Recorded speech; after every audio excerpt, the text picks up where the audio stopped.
নমস্কার বন্ধু, তোমরা দেখছো তোমাদের প্রিয় ইউটিউব চ্যানেল জিএস গুরু পুরুলিয়া। আমি সঙ্গে রয়েছে নিখিল। তো আজকে আমি হেরিডিটি এবং এনভায়রনমেন্ট সম্পর্কে বেশ কিছু গুরুত্বপূর্ণ কোশ্চেন আমি তোমাদের সামনে নিয়ে আসব। তো আজকের কোশ্চেনটি যেগুলো আমি আলোচনা করব সেগুলো কিন্তু আমাদের আসন্ন যে ঝাড়খণ্ড টেট বা ওয়েস্ট বেঙ্গল টেট বা কেভিএস, এখানে কিন্তু খুবই একটা গুরুত্বপূর্ণ রোল প্লে করবে হেরিডিটি এবং এনভায়রনমেন্ট এবং এখানের যে গুরুত্বপূর্ণ এমসিকিউ কোশ্চেনগুলি। তো আশা রাখবো তোমরা ভিডিওটি শেষ পর্যন্ত দেখার চেষ্টা করবে এবং এখান থেকে তোমরা অনেক কিছু শিখবে। অর্থাৎ আমরা 10টি প্রশ্ন আলোচনা করব, সেখান থেকে কমসে কম তোমরা 50টি এমসিকিউ আরামসে কভার করতে পারবে। তো যাই হোক, যারা নতুন তারা অবশ্যই চ্যানেল সাবস্ক্রাইব করে নেবে, আর যদি ভিডিও ভালো লাগে তো লাইক করবে, শেয়ার করবে, কমেন্ট করবে। আর যেসব বন্ধু জেটেটের জন্য এখনও টিউশন নাওনি, যারা টিউশন খুঁজে বেড়াচ্ছ বা ঠিক করতে পারছো না, তারা অবশ্যই আমাদের সাথে যোগাযোগ করো। আমরা নামমাত্র ফিজ নিয়ে আমি তোমাদেরকে পড়াচ্ছি। তো যাই হোক, বিশদ জানতে অবশ্যই কিন্তু আমার কমেন্ট সেকশানে কমেন্ট করে জানাবে যে আমি টিউশন নিতে ইচ্ছুক, বা আমার হোয়াটসঅ্যাপ গ্রুপ রয়েছে সেখানে তোমরা যোগদান করে যাবে। তো দেখো, আমাদের যে জেটেটের অলরেডি ফর্ম ফিল আপ শুরু হয়ে গেছে। কিছুদিন পরেই কিন্তু আমাদের যে টিজিটির ভ্যাকেন্সি কিন্তু বেরিয়ে যাবে, ঝাড়খণ্ড টিজিটির ভ্যাকেন্সি বেরিয়ে যাবে এবং এই মাসেই কিন্তু কেভিএসের ভ্যাকেন্সি বেরোনোর গল্প রয়েছে। তো যাই হোক, আমরা প্রথম যে কোশ্চেনটি আলোচনা করব যে heredity is considered as A structure. দেখো, আমি তোমাদের সুবিধার্থে, যেহেতু ঝাড়খণ্ড টেটের কোশ্চেন হিন্দি এবং ইংরেজিতে হবে, আমি সেই রূপ তোমাদের জন্য কোশ্চেনটি সাজিয়েছি হিন্দি এবং ইংরেজিতে। হেরিডিটির হিন্দিটা যেটা হচ্ছে সেটা হচ্ছে আনুবাংশিকতা। ওকে, তো প্রথম যে কোশ্চেনটি ছিল যে হেরিডিটি ইজ কনসিডার্ড, মানে আমাদের যে বংশগতিকে বিবেচনা করা হয় এজ এ স্ট্রাকচার। ঠিক আছে, কোন হিসাবে আমরা এটাকে ঠিক করে থাকি? তো প্রথম যেটা অপশান রয়েছে প্রাইমারি, দ্বিতীয় অপশান রয়েছে সেকেন্ডারি, তৃতীয় অপশান রয়েছে ডাইনামিক, তো চতুর্থ অপশান রয়েছে স্ট্যাটিক। তাহলে প্রাইমারি মানে হচ্ছে প্রাথমিক, সেকেন্ডারি মানে হচ্ছে গৌণ, ডাইনামিক মানে হচ্ছে গতিশীল, আর স্ট্যাটিক মানে হচ্ছে স্থির। তো এই প্রশ্নটার সঠিক উত্তর যেটা হয়ে যাবে সেটা হচ্ছে স্থির। অর্থাৎ হেরিডিটিকে আমরা কিন্তু স্থির হিসাবে ধরে থাকি। দেখো, তো হেরিডিটি জিনিসটা হচ্ছে একটা বায়োলজিক্যাল প্রসেস। মানে আমরা জানি যে কোনো ব্যক্তি মানে হেরিডিটি এবং জিন্স ছাড়া জন্মগ্রহণ করতে পারে না, এবং সে কিন্তু পরিবেশ ছাড়া কিন্তু ডেভেলপ করতে পারে না, মানে বিকাশ তার কিন্তু হয় না। ঠিক আছে, তো বংশগতি হচ্ছে এক প্রজন্ম থেকে অন্য প্রজন্মে ট্রান্সমিশন জিনের বিকাশের জন্য একটা ভিত্তি বা সম্ভাবনা প্রদান করে, মানে পৃথক বৈশিষ্ট্য, মানে কিছুগুলো পৃথক বৈশিষ্ট্য তারা নির্ধারণ করে। যেমন ধরো, তোমার ফার্স্ট বৈশিষ্ট্যটা আমরা আলোচনা করব যে একটা সামাজিক কাঠামো হলো নিয়মের একটা প্যাটার্নযুক্ত সেট যা সময়ের সাথে সাথে বিদ্যমান থাকে। তাহলে শিক্ষার কাজ কি? তাহলে শিক্ষার কাজ হলো সময়ের সাথে সাথে সামাজিক কাঠামো বজায় রাখা এবং সেটাকে নতুনত্ব প্রদান করা। ওকে, তো বংশগতি আমরা আমাদের পিতামাতার কাছ থেকে উত্তরাধিকার সূত্রে পাই। তো এটি একটা স্থির সামাজিক কাঠামো, মানে সোশ্যাল স্ট্রাকচার। মানে heredity is considered as a static social structure. Okay, তো কারণ কি, একবার আমরা কিছু জিন উত্তরাধিকার সূত্রে প্রাপ্ত করলে সেগুলি পরিবর্তন করা যায় না। অর্থাৎ তোমার বাবার কিছু ক্যারেক্টারিস্টিক ফিচার্স তোমার মধ্যে যদি কিছু ঢুকে যায়, তো সেই মানে বৈশিষ্ট্যগুলো আমরা কিন্তু কোনো মতেই চেঞ্জ বা পরিবর্তন করতে পারি না। এই জন্য এটাকে আমরা স্ট্যাটিক বলে থাকি। এবার দেখো যে মানুষের বৈশিষ্ট্যের অনেক দিক, যেমন ধরো হাইট। ওকে, হাইট বা এখানে আছে আমাদের যদি কমপ্লেক্সন থাকে, কালার। তো এই যে ব্যাপারগুলো, যে বা ধরো তোমার চোখের রং, উচ্চতা, বা এইগুলো কিন্তু পুরোটাই জেনেটিক্স দ্বারা নির্ধারিত হয়ে থাকে। এবার হচ্ছে বংশগতি শিক্ষার্থীদের চরিত্র, মানসিক ক্ষমতা এবং বুদ্ধিমত্তাকে প্রভাবিত করে। তাহলে সুতরাং আমরা হ্যান্স উই কাম টু, মানে যে অ্যাট দ্য এন্ড আমরা একটা সিদ্ধান্তে উপনীত হতে পারি যে বংশগতি হচ্ছে একটা স্ট্যাটিক সোশ্যাল স্ট্রাকচার। ওকে, মানে একটা হচ্ছে স্থির। ওকে, তো পরের যে প্রশ্নটা, আশা করি তোমাদের প্রশ্নটার উত্তর পুরো ক্লিয়ার হয়েছে এবং ভিডিওটি তোমরা শেষ পর্যন্ত দেখার চেষ্টা করো বন্ধু, স্কিপ করো না।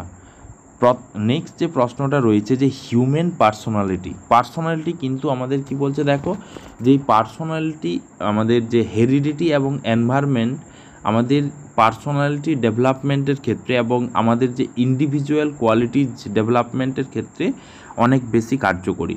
তো প্রথম দেখো যে হিউম্যান পার্সোনালিটি মানে মানুষের ব্যক্তিত্ব ইজ দ্য রেজাল্ট অফ, মানে মানব ব্যক্তিত্ব का परिणाम है যে আপব্রিঙ্গিং অ্যান্ড এডুকেশন, তারপরে হচ্ছে ইন্টারেকশনস বিটুইন হেরিডিটি এবং এনভায়রনমেন্ট, মানে হচ্ছে ইন্টারেকশন মিনস হচ্ছে যে অন্তঃক্রিয়া, ঠিক আছে।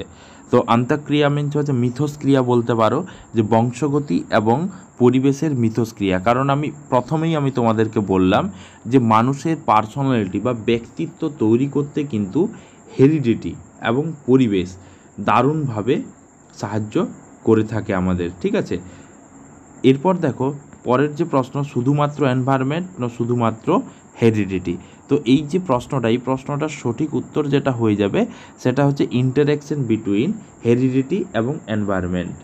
ওকে, তো দেখো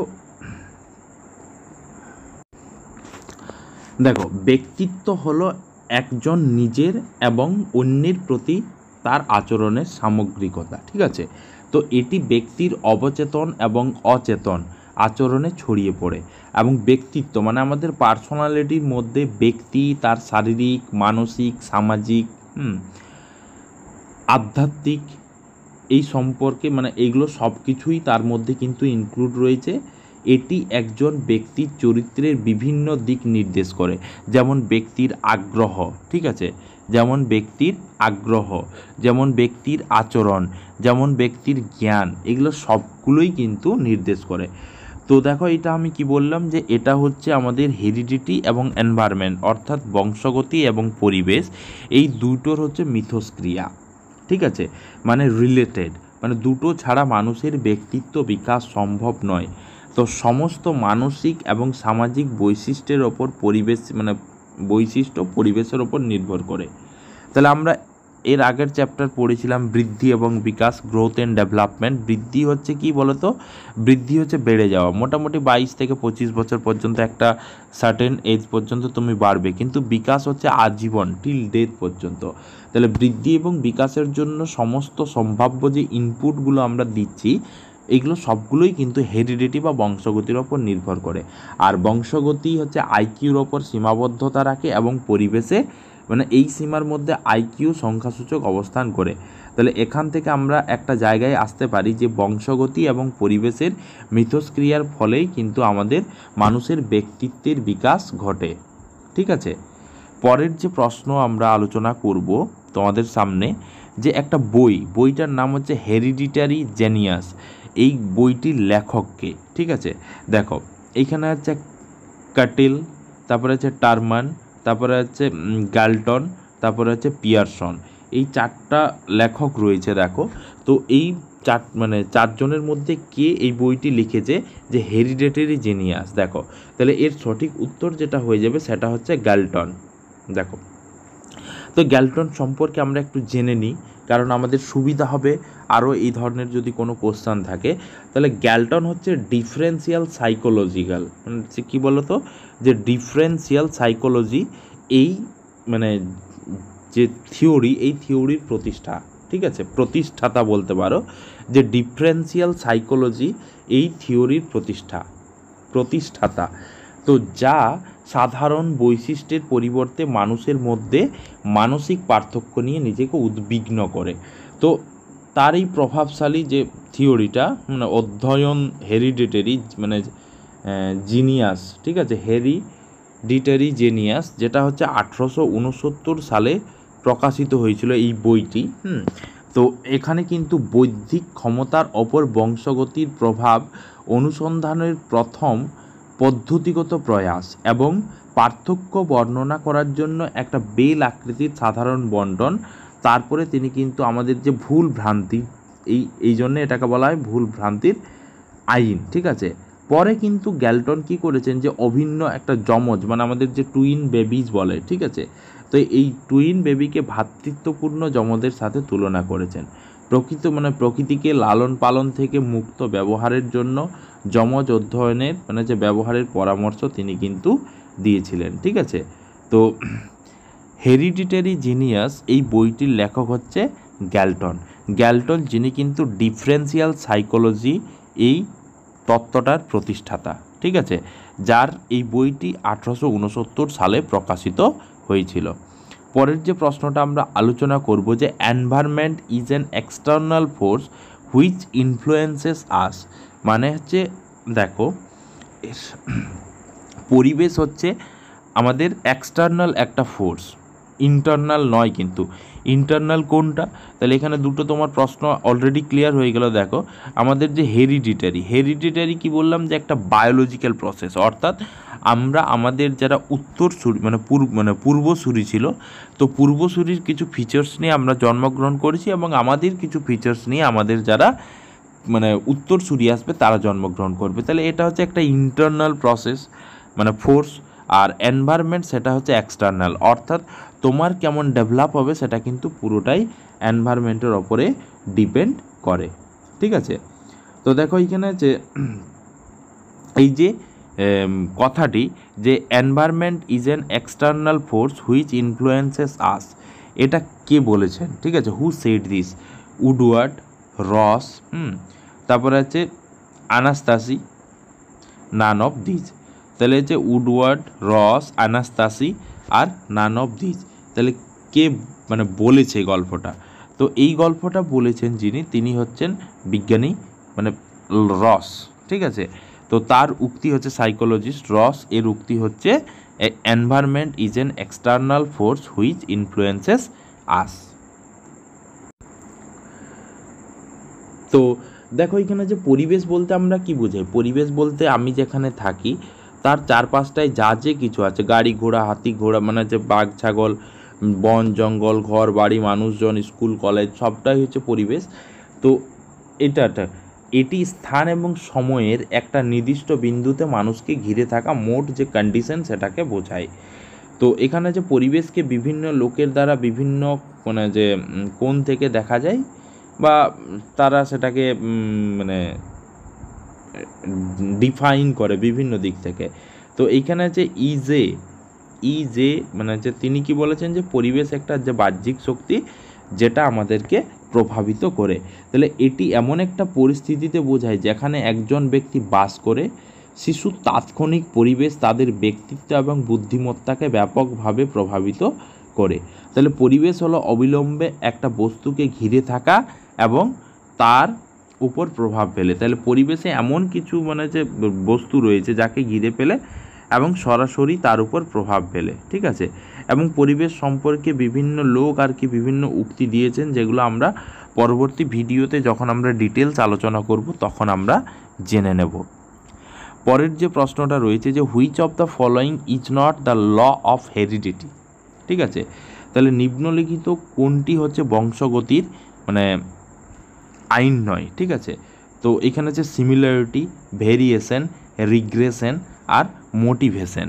আমাদের যে হেরিডিটি যেটা আমরা আমাদের পুরো উত্তরাধিকার সূত্রে পেয়ে থাকি, অর্থাৎ আমাদের পূর্বপুরুষদের কাছ থেকে, তো কিছু ফিচার্স নিয়ে আমরা কিন্তু জন্মগ্রহণ করি। ঠিক আছে, তো এখানে দেখো, তো সেই মতো করে আমাদের হেরিডিটারি 3টে নিয়ম রয়েছে। ঠিক আছে, তাহলে হেরিডিটি 3টে নিয়ম। তো প্রথম যেটা রয়েছে যে ল অফ রিজেম্বলেন্স। ঠিক আছে, তাহলে ল অফ রিজেম্বলেন্স বা যেটাকে আমরা বলি সিমিলারিটি, মিল থাকবে, অর্থাৎ বাবার কিছু ক্যারেক্টারিস্টিক ফিচার্স রয়েছে যেগুলো ছেলের মধ্যেও রয়েছে। ঠিক আছে, তো এরকম থাকতে পারে, বা এখানে কালার কমপ্লেক্সন থাকতে পারে, বা কোনো ডিজিজ থাকতে পারে, বা অ্যানাদার কিছু জেনেটিক্স ফিচার্স থাকতে পারে যেটা বাবার রয়েছে ছেলেরও থাকবে। ঠিক আছে, এরপর পরেরটা যেটা রয়েছে যে the law of variation means হচ্ছে কি, যেটাকে আমরা কি বলছি যে ভেরিয়েশন এখানে ধরো তোমার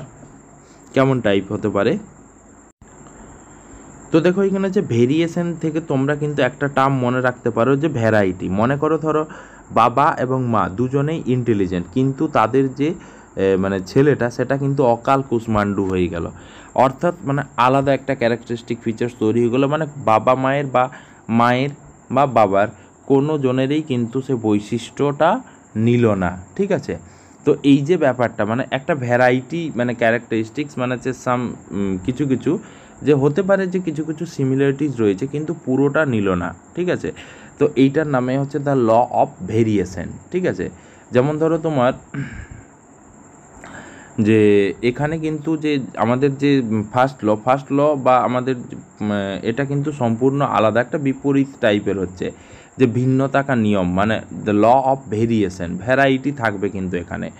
আর এখানে যে আরেকটা যে সূত্র ছিল সেটা হচ্ছে দ্য ল অফ রিগ্রেশন, যেটাকে আমরা প্রত্যাগমন মানে অর্থাৎ কি যে এখানে আছে যখন যে বাবার ছেলে বা সন্তান মানে কোনো একজন বাবা তার ছেলে বা সন্তান মানে যখন অপোজিট ক্যারেক্টারিস্টিক্স ফিচার্সকে ডেভেলপ করে তখন সেটাকে আমরা কি বলেছি দ্য ল অফ রিগ্রেশন। মানে পড়তে গিয়ে তোমরা মনে রাখবে যে এই ল অফ রিগ্রেশন যে থিওরিটা সেটা কিন্তু মানে হচ্ছে কী নাম, ম্যান্ডেল সরেনসন, তিনি কিন্তু এটাকে ডেভেলপ করেছিলেন, ঠিক আছে।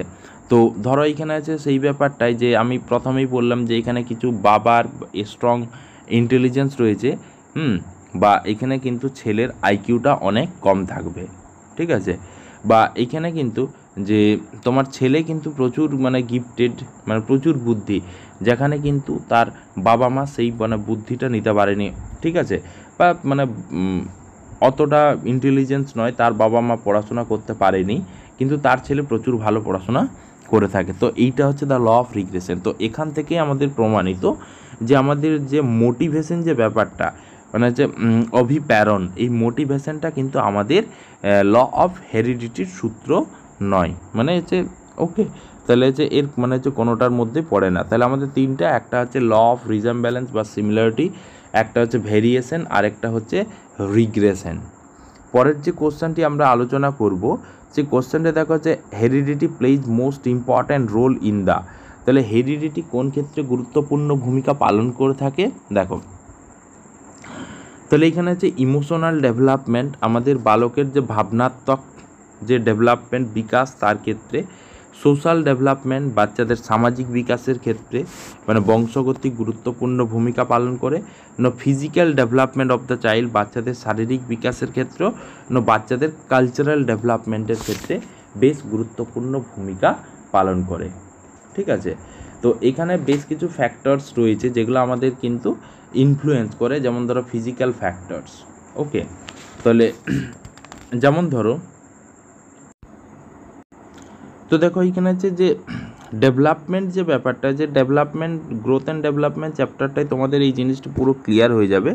তো এখানে হচ্ছে ডেভেলপমেন্ট বলতে এমন একটা জিনিস যেটা সারা জীবন ধরে চলে, ঠিক আছে, কিন্তু গ্রোথ হচ্ছে একটা লিমিটেড পিরিয়ড পর্যন্ত চলে।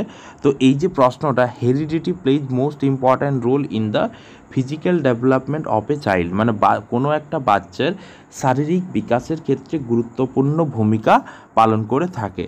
তো দেখো এখানে হচ্ছে আমরা আলোচনা করতে গিয়ে জানবো যে বিকাশ হচ্ছে কি যে অঙ্গের উৎকৃষ্ট এবং বর্ধিত কার্যকারিতার জন্য একটা গাঠনিক যে বৃদ্ধি সেটাকে বোঝায়।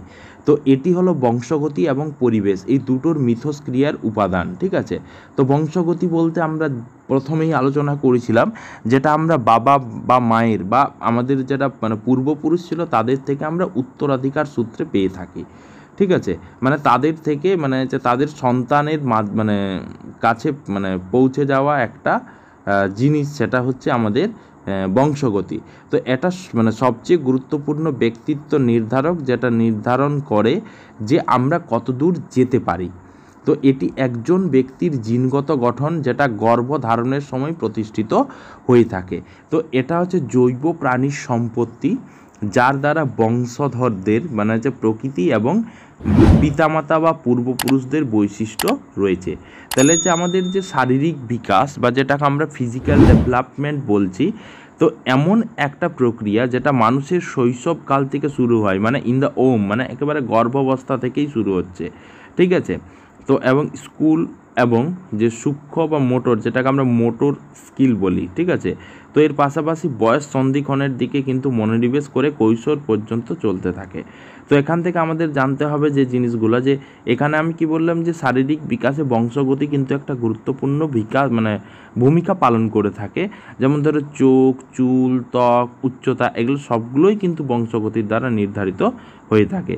তো একজন ব্যক্তির সমস্ত জন্মগত বৈশিষ্ট্য, তার প্রবৃত্তি, সম্ভাবনা, বুদ্ধাঙ্ক সবগুলোই কিন্তু বংশগতির ওপর নির্ভর করে থাকে।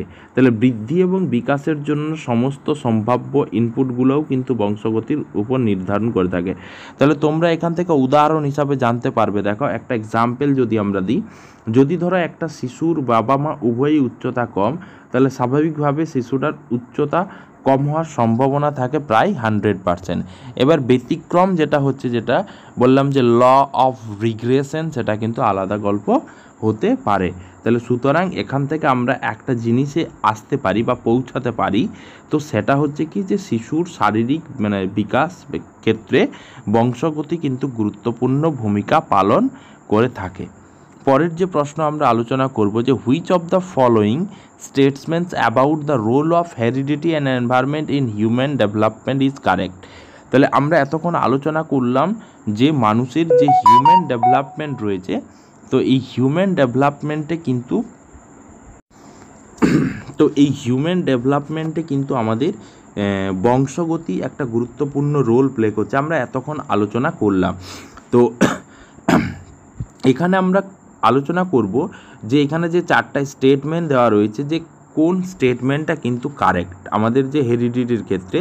দেখো 4টা স্টেটমেন্ট দেখো রয়েছে, যে প্রথম দেখো, the only reasons for individual differences is heredity. Individual differences মানে হচ্ছে ব্যক্তিগত পার্থক্য, মানে তার কারণ হচ্ছে যে হেরিডিটি কি তৈরি করছে আমাদের মধ্যে, একটা হচ্ছে ব্যক্তিগত পার্থক্য, বিভিন্নও হচ্ছে, ঠিক আছে।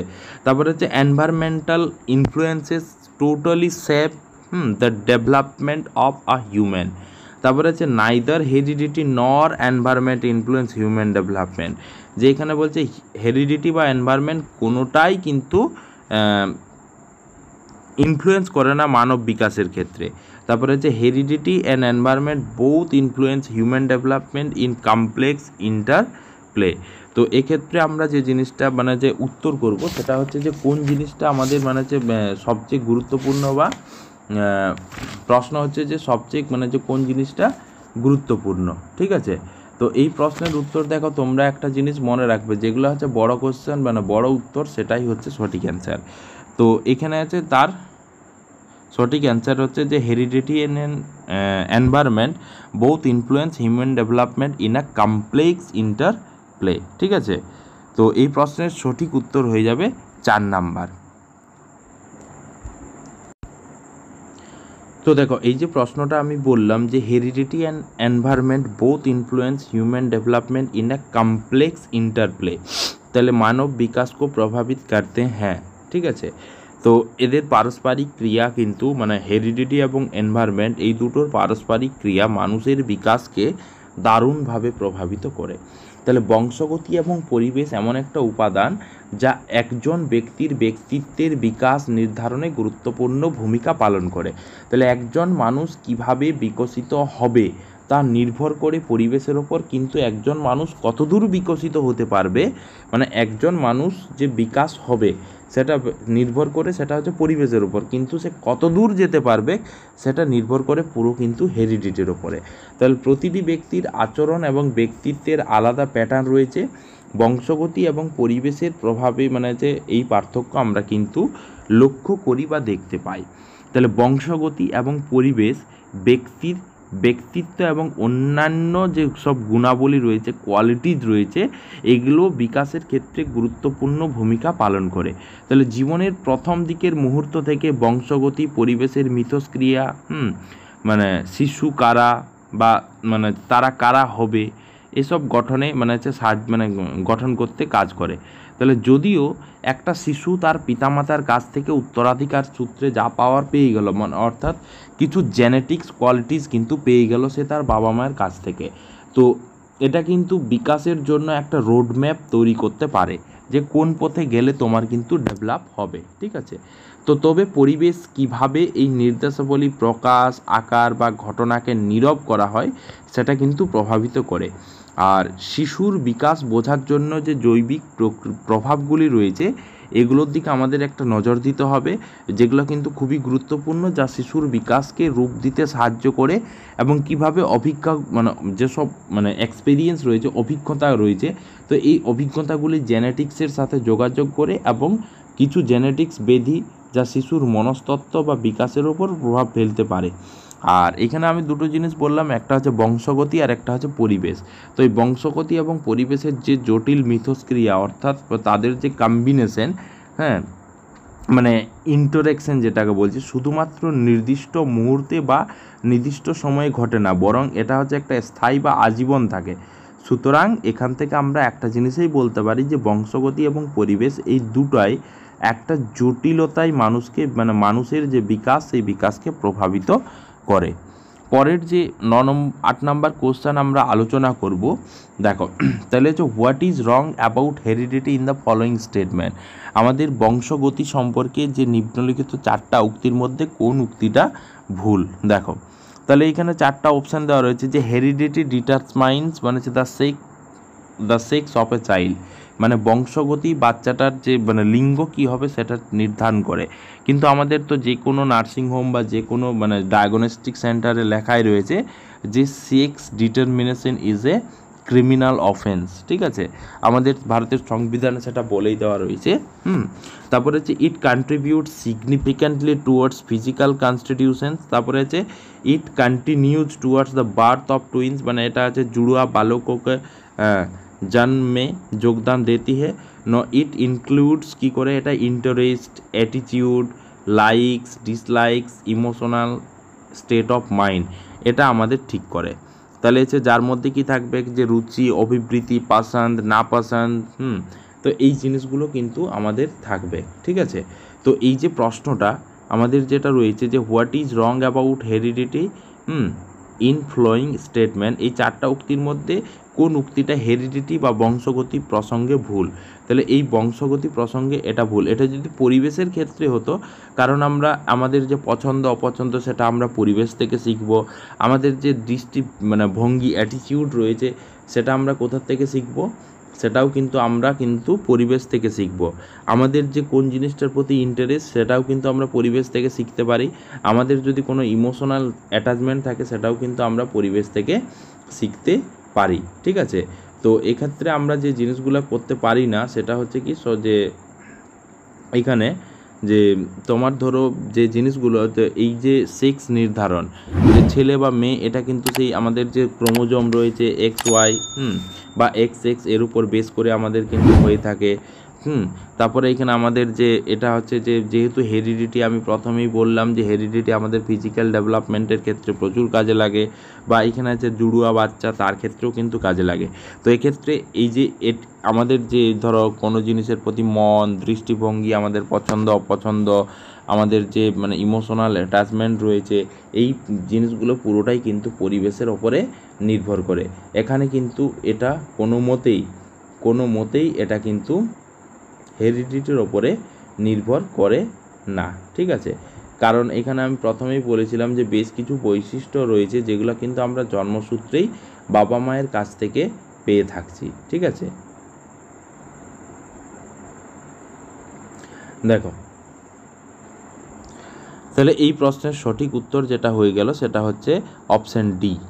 এবার হচ্ছে name the theorist who said the heredity affects human development, ঠিক আছে। তো কোন থিওরিস্ট যিনি বলেছিলেন যে হেরিডিটি আমাদের যে মানুষের বিকাশকে প্রভাবিত করে, ঠিক আছে। তো এখানে 4জন থিওরিস্টের নাম দেওয়া রয়েছে, পিয়ারসন, গ্যালটন, ওয়াটসন্স এবং ডারউইন। কে বলেছিলেন এই ব্যাপারটা যিনি বলেছিলেন, যারা এটার উপরে আমাদের অ্যাফেক্ট করে, এটার উপর অ্যাফেক্ট করে, কে বলেছিলেন দেখো। তো এটা হচ্ছে খুব সহজ একটা কোশ্চেন, এরকম তোমাদের কিন্তু কোশ্চেন থাকতে পারে, থিওরি বেসড কিছু কোশ্চেন, এবং কিছু কোশ্চেন কিন্তু পুরো কনসেপ্ট বেস থাকবে। তো এই যে প্রশ্ন, এই প্রশ্নের সঠিক উত্তর যেটা হয়ে যাবে সেটা হচ্ছে গ্যালটন।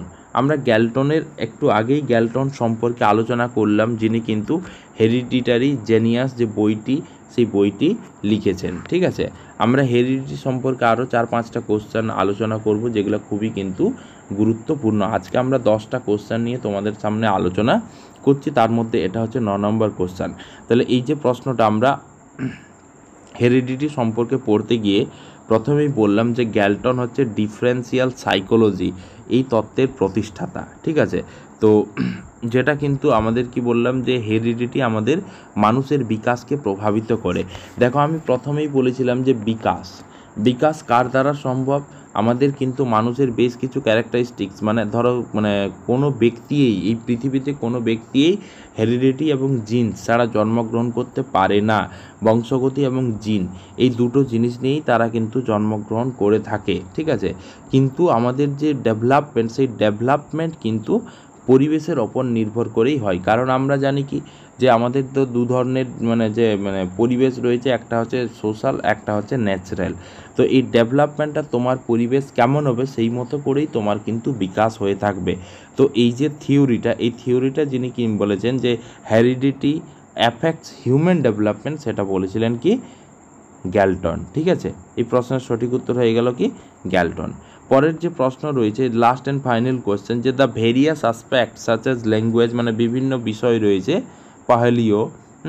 তো যেমন ধরো কিছু ল্যাঙ্গুয়েজ রয়েছে, ইকোনমিক সিস্টেমস রয়েছে, এডুকেশনস রয়েছে, various aspect of education, civilization, etcetera etcetera.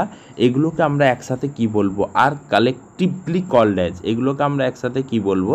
Life assisting environment, যেগুলো আছে জীবন সহায়ক বাতাবরণ, সোশ্যাল এনভায়রনমেন্ট সামাজিক বাতাবরণ, আরেকটা হচ্ছে বায়োফিজিক্যাল এনভায়রনমেন্ট, যেটা হচ্ছে জৈব ভৌতিক বাতাবরণ, আরেকটা হচ্ছে ন্যাচারাল এনভায়রনমেন্ট, যেটা হচ্ছে প্রাকৃতিক বাতাবরণ। ঠিক আছে, এই যে এই প্রশ্নটার সঠিক উত্তর যেটা তোমাদের হয়ে যাবে যে কিছু যে জিনিস রয়েছে, language, economic systems, educations, various aspect of human civilisation, যেগুলোকে আমরা একসাথে যেটাকে বলে থাকি সেটা হচ্ছে অপশন সি, বায়োফিজিক্যাল এনভায়রনমেন্ট।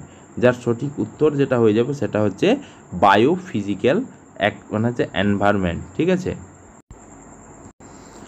দেখো লাস্ট আলোচনা আমাদের যে লাস্ট কোশ্চেন, দেখো যে দ্য ভেরিয়াস অ্যাসপেক্ট, কিছু হচ্ছে পাহেলিও আছে, যে যেমন ধরো ল্যাঙ্গুয়েজ, ইকোনমিক সিস্টেমস, এডুকেশনস এবং ভেরিয়াস অ্যাসপেক্ট আমাদের অফ হিউম্যান সিভিলাইজেশন, যেগুলোকে আমরা একসাথে কি বলে থাকি। ঠিক আছে, তো দেখো এখানে আছে যে 4টা অপশন যেটা দেওয়া রয়েছে, যে প্রথম যেটা লাইফ অ্যাসিস্টিং এনভায়রনমেন্ট। ঠিক আছে, আমাদের যে জীবন সহায়ক বাতাবরণ রয়েছে, সোশ্যাল এনভায়রনমেন্ট যেটা সামাজিক বাতাবরণ, বায়োফিজিক্যাল এনভায়রনমেন্ট যেটা হচ্ছে জৈব ভৌতিক বাতাবরণ, আরেকটা হচ্ছে ন্যাচারাল এনভায়রনমেন্ট যেটা হচ্ছে প্রাকৃতিক বাতাবরণ। ঠিক আছে, তো এই প্রশ্নটার সঠিক উত্তর আমরা যেটা পেয়ে যাব সেটা হচ্ছে যে লাইফ অ্যাসিস্টিং এনভায়রনমেন্ট। ঠিক আছে, জীবন সহায়ক বাতাবরণ। দেখো এখানে তোমরা দেখে থাকবে, দেখো এখানে হচ্ছে যে এনভায়রনমেন্ট কাকে বলি? আমরা যেখানে থাকি, ঠিক আছে, আমরা যেখানে থাকি যে চারপাশটাই হাতি, ঘোড়া, বাঘ, ছাগল, বন জঙ্গল যা কিছু থাকে সব কিছুই এনভায়রনমেন্ট। তো এই এনভায়রনমেন্টটা কিন্তু দুটো এক্সটার্নাল ফ্যাক্টরসের ওপরে নির্ভরশীল। তাহলে এখানে দুটো, একটা হচ্ছে কি বলতো বায়োটিক, ঠিক আছে, আর একটা হচ্ছে এবায়োটিক। দুটো ফ্যাক্টরসের ওপরে, যেগুলো কিন্তু আমাদের পুরো লাইফ অফ অ্যান অর্গানিজম বা কোনো একটা জীবের লাইফকে ভীষণভাবে প্রভাবিত করে। তো এখানে বায়োটিকের ক্ষেত্রে আমাদেরকে যে জিনিসগুলো মনে রাখতে হবে, ধরো হিউম্যানস রয়েছে, অ্যানিমেলস রয়েছে, প্লান্টস রয়েছে। তো যেখানে কিন্তু আমাদের বায়োটিকের ক্ষেত্রে যেগুলোকে মনে রাখতে হবে সেগুলো হচ্ছে ফিজিওকেমিক্যাল অ্যান্টিটিজ। যেমন ধরো ফিজিওকেমিক্যাল অ্যান্টিটিজ বলতে আমাদের পরিবেশের বিভিন্ন উপাদান, যেমন ধরো জল, আলো, বাতাস, মাটি, যে পাথর, পাহাড়, পর্বত, সবগুলোই হচ্ছে আমাদের কি ফিজিওকেমিক্যাল বা যেটাকে আমরা অ্যাবায়োটিক ফ্যাক্টরস বলে থাকি আমাদের পরিবেশের।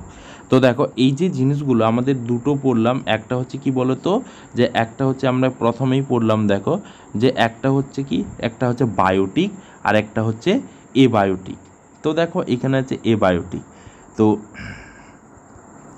জল, জমি, জঙ্গল এগুলো হচ্ছে এবায়োটিক, আমাদের মানুষ, গাছপালা এবং অ্যানিমেলস এগুলো হচ্ছে বায়োটিক। তো তো এগুলো কিন্তু এইসব এন্টিটিসগুলো যেগুলো আমাদের যে মানুষকে নানানভাবে কিন্তু অ্যাসিস্ট করে, ঠিক আছে, ঠিক আছে, সাহায্য করে, এগুলো নানানভাবে সাহায্য করে বিভিন্ন কাজে, কিন্তু এগুলোকে আমরা কখনোই we can't consider them essentials আমাদের শারীরিক বিকাশ বা শারীরিকের ক্ষেত্রে physical survival of life on this planet. তাহলে এই পৃথিবীতে তাদেরকে সরাসরি বাঁচতে এই জিনিসগুলো কিন্তু কখনোই গুরুত্বপূর্ণ বা প্রয়োজনীয় নয়। তাহলে এক্ষেত্রে কোন কোন জিনিসগুলো রয়েছে যেগুলো তোমাদেরকে মনে রাখতে হবে। এখানে হয়তো তোমাদের উদাহরণ দিয়ে দিতে পারে যে কোন কোন জিনিসগুলো এখানে আছে। তাহলে এখানে ধরো সোশ্যাল সিস্টেমস, এই জিনিসটা কিন্তু আমাদের লাইফ অ্যাসিস্টিং এনভায়রনমেন্টের মধ্যে পড়ে, বা ল্যাঙ্গুয়েজ এই জিনিসটা, ঠিক আছে, বা এখানে আছে ইকোসিস্টেমস, বা এখানে তোমার থাকতে পারে টেকনোলজি থাকতে পারে, এখানে তোমার এডুকেশন থাকতে পারে, আমরা একটু আগে আলোচনা করলাম এডুকেশন থাকতে পারে, এবং আমাদের মানব সমাজের আরও অনেক কিছু থাকতে পারে। তো যাই হোক, তাহলে আমরা কিন্তু ফিজিক্যালি বাঁচতে পারবো আমাদের এইসব এন্টিটিগুলো ছাড়াই, ঠিক আছে। তো the life will be largely in world and natural form, ঠিক আছে। তো এগুলো হচ্ছে নন এসেন্সিয়াল লাইফ অ্যাসিস্টিং এনভায়রনমেন্ট বলতে আমরা এটাকে আরও বোঝাই যে এসেন্সিয়াল লাইফ অ্যাসিস্টিং এনভায়রনমেন্ট বলতে আমাদেরকে বোঝায় অ্যানথ্রোপোজেনিক এনভায়রনমেন্ট, ঠিক আছে। কী নাম? অ্যানথ্রোপোজেনিক